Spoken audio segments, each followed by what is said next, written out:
சேலத்தை சேர்ந்த ராஜா அப்படிங்கிறவர் 100 நாட்டுக்கோழி குஞ்சோட அவருடைய பண்ணையை ஸ்டார்ட் பண்ணியிருக்காரு. இன்னைக்கு அவருடைய நாட்டுக்கோழி பண்ணையில 10,000 நாட்டுக்கோழிகள் இருக்கு. நவீன குஞ்சு பொரிக்கும் இயந்திரமும் வச்சிருக்காரு. நாட்டுக்கோழி வளர்ப்புல என்னென்ன விஷயங்கள் இருக்கு, எப்படி அதுல லாபம் எடுக்க முடியும், நாட்டுக்கோழி முட்டைக்கும் நார்மலான முட்டைக்கும் என்ன வித்தியாசம் இருக்குன்னு தொடங்கி பல தகவலை வங்கி மூலம் கடன் வாங்கி இன்னைக்கு வெற்றிகரமா நாட்டுக்கோழி பண்ணை வச்சிருக்கக்கூடிய சேலத்தை சேர்ந்த ராஜா அப்படிங்கிறவர் நம்ம கூட பகிர்ந்துகிட்டாரு. அந்த வீடியோ தான் இப்ப நீங்க பார்க்க போறீங்க. வாங்க பார்க்கலாம். வணக்கம் சார். உங்களுக்கு இந்த நாட்டுக்கோழி பண்ணை வைக்கணும் அப்படிங்கிற ஆர்வம் எப்படி சார் வந்தது? இதில் கற்றுக்க வேண்டிய விஷயங்கள் என்னென்ன இருந்தது? நீங்கள் அதை எப்படி கற்றுக்கிட்டீங்க? டிப்ளமோ ஆட்டோமொபைல் இன்ஜினியரிங் படிச்சுட்டுங்க. சென்னையில் உள்ள விமான நிலையத்தில் தொழில் பரீட்சை பண்ணேங்க. தொழில் பரீட்சை பண்ணிவிட்டு அரசு வேலைக்காக முயற்சி பண்ணிகிட்டு இருந்தேன். அரசு வேலை எனக்கு கிடைக்கலைங்க. இப்போ போட்டித் தேர்வுகள் எழுதிக்கிட்டே ஒரு விவசாயம் சார்ந்த தொழில் செய்யலாம், ஒரு வருமானம் தேவையில்லை. அதனால் நாட்டுக்கோழி குஞ்சுகளை ஒரு 100 குஞ்சுகளை வாங்கி ஆரம்பத்தில் முத வளர்த்துனேங்க. வளர்த்துன பிறகு அந்த 100 குஞ்சுகளை விற்பனை செஞ்சேன். நல்லா விற்றுச்சு, எனக்கு செலவு காசு கிடச்சிது. அதுக்கப்புறம் 500 குஞ்சுகளாக போய் வாங்கிட்டு 500 குஞ்சுகளை உற்பத்தி செஞ்சேன். 500 குஞ்சுகளே விற்றேன். அப்புறம் 1000 குஞ்சுகளை வெளியில் வாங்கிட்டு 1000 குஞ்சுகளை வளர்த்து 1000 கோழிகளை வளர்த்து அந்த கோழிகளை விற்றேன். அது விற்கக்குள்ள மக்கள்கிட்ட நாட்டுக்கோழிக்கு முட்டைக்கும் நாட்டுக்கோழி இறைச்சிக்கும் மக்கள்கிட்ட நல்ல வரவேற்பு இருந்துச்சு.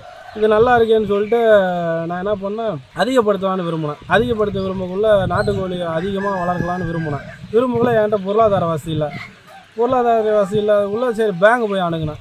பேங்க் என்ன பண்ணாங்க, எனக்கு நிதி உதவி பண்ணாங்க. எனக்கு கடன் கொடுத்து கொஞ்சம் மானியத்தோட கூடிய கடனை கொடுத்தாங்க. அதை வாங்கி நான் அப்படியே படிப்படியாக கொஞ்சம் கொஞ்சமாக பண்ணையை நான் விரிவுபடுத்தி 100 கோழி குஞ்சுகளை ஆரம்பித்து இன்றைக்கி 10,000 கோழி குஞ்சுகளை 10,000 கோழிகளை வளர்க்குறேன்.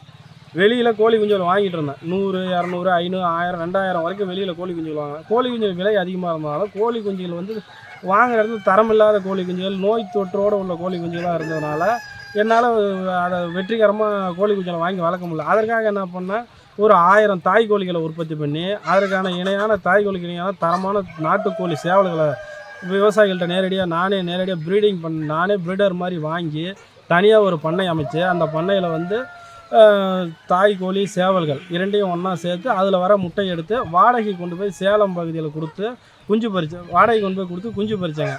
அது நம்ம இங்கேருந்து போகிற போக்குவரத்து மற்ற செலவுகள் அதிகமாக இருக்கிறதுனால நவீன குஞ்சு பறிக்கும் இயந்திரம் வாங்கி அந்த முட்டைகளை குளிர்சாதன அறை ஏற்படுத்தி அந்த முட்டைகளை குளிர்சாதனப்படுத்தி அதை குஞ்சு பறித்து என் பண்ணைக்கு தேவையான குஞ்சுகளை நான் விட்டுக்கிட்டேங்க. அதுக்கப்புறம் குஞ்சுகளை விற்பனை செய்ய ஆரம்பித்தேன். 100 குஞ்சு 50 குஞ்சுன்னு அது மாதிரி விவசாயிகள் ஒரு நாள் கோழி குஞ்சுகளாக வாங்கிட்டு போனாங்க. அப்புறம் அது நல்லா போச்சுங்க. 1 மாத கோழி குஞ்சுகள் வாங்க ஆரம்பித்தாங்க.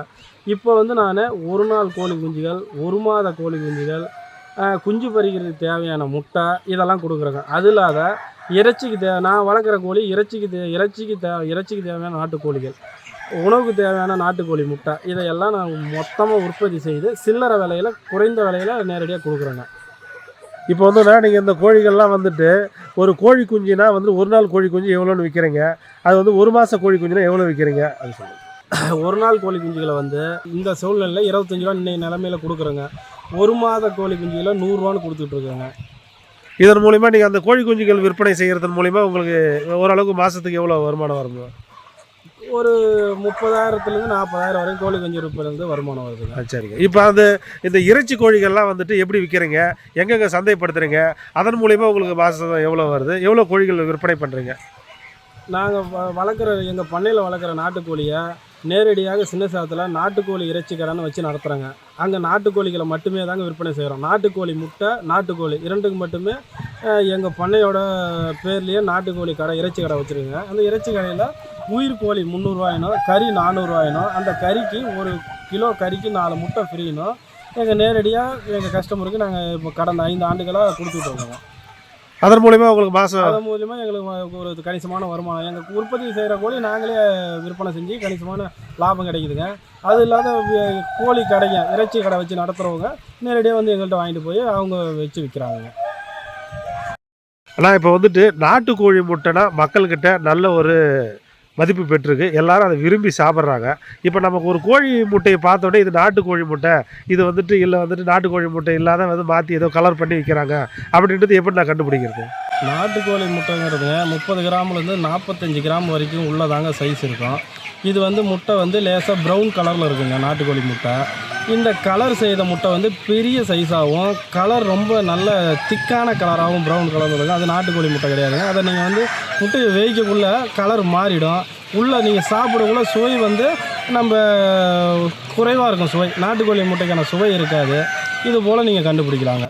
நாட்டுக்கோழிக்கும் நாட்டுக்கோழி இல்லாத முட்டைக்கும் நீங்கள் நாட்டுக்கோழி முட்டை சாப்பிடணும் அது பாட்டு நேரடியாக விவசாயிகள்கிட்டையோ இல்லை நேரடியாக நாட்டுக்கோழி உற்பத்தி செய்யும் பண்ணையாளர்கள்ட்டையோ நீங்கள் நேரடியாக சென்று வாங்கி பயனடையலாங்க.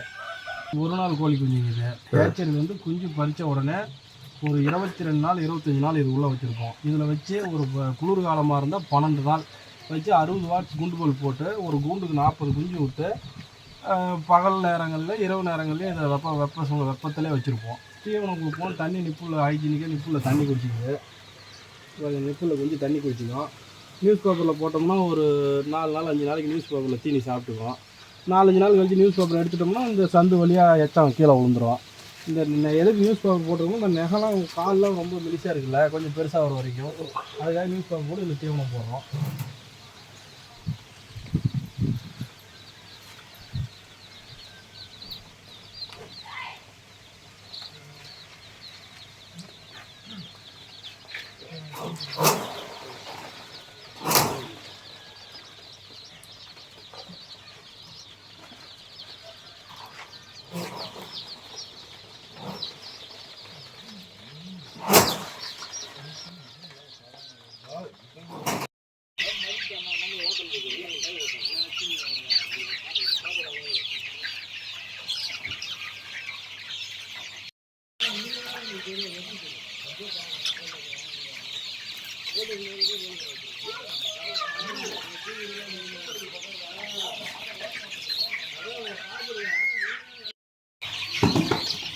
இது எத்தனை நாள் கோழிங்க?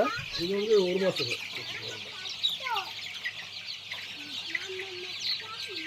இதான அந்த பெருங்கோழிலாம் விட முடியாது இல்லைங்க? குஞ்சு இது வந்து அதில் மாற்றிடுவோம். ஓ, இது எத்தனை நாள் ஆனா சார் அந்த பெரிய பண்ணையில் விடுங்க?